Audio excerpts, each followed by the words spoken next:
Hey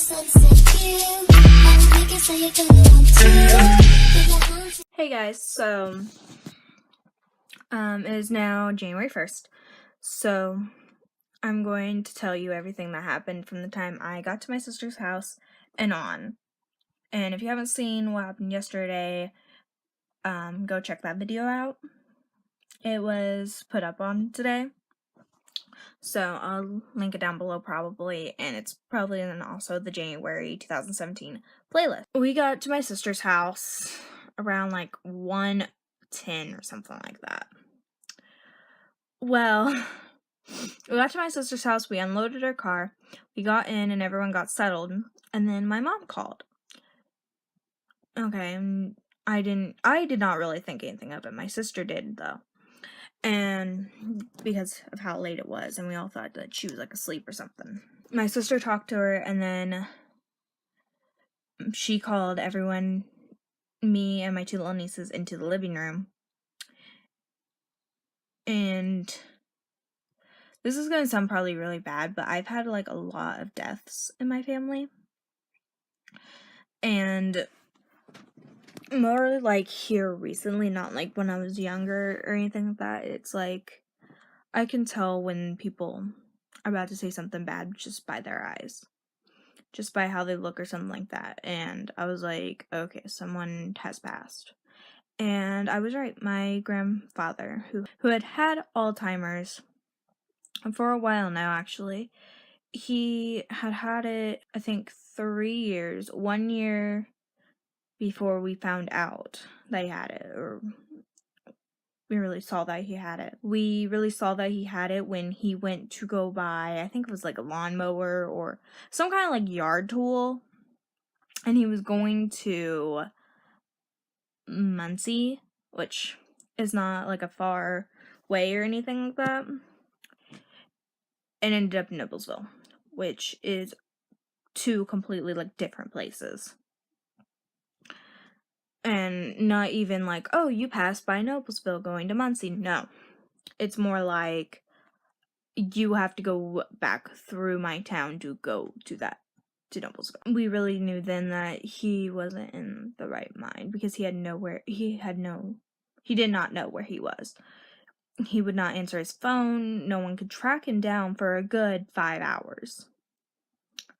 And that's kind of scary, to say the least. So we started like taking him in and stuff like that. He had lived across the street from us since I can remember. At the end of the time that he spent at home, he would literally almost live with us.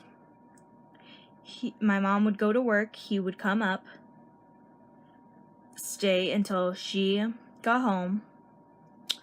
He would leave for like 30 minutes. Then supper will be done and we'd have to go down and get him, or he would come back up.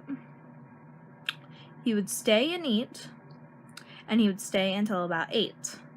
And then he would go down, sleep for about an hour, come back up, and knock on our door, or ring the doorbell, or stuff like that. So that's when we really saw that we can't keep him at home. We know we can't keep him at home. We don't have the resources to do it. So we put him in a home, and my mom went out every single night to make sure he was fed, taken care for, and all that stuff. And that went on, it'd be 2 years in March. So he spent about a year and 11 months in there.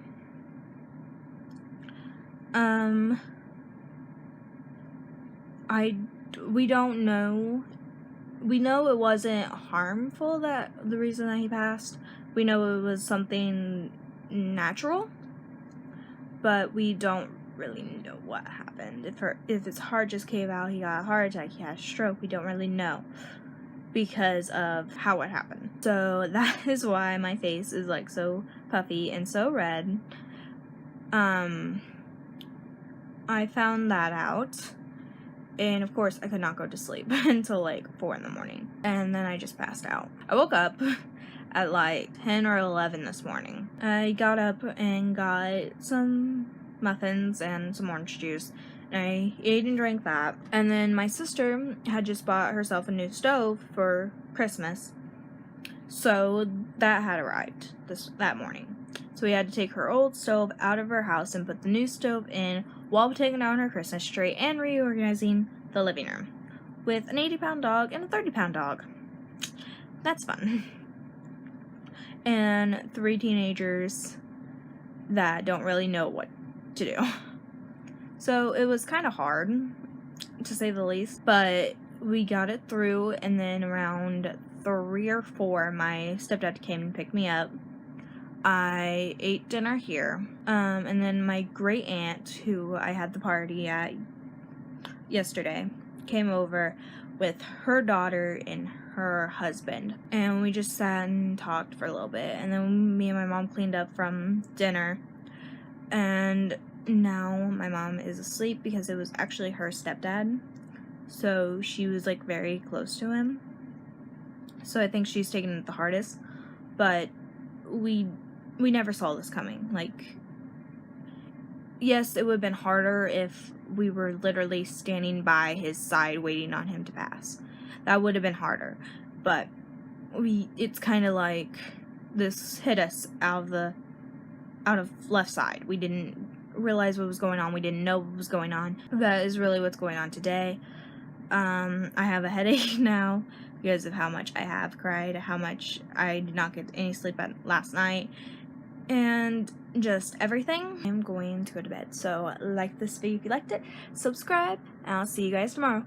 Bye.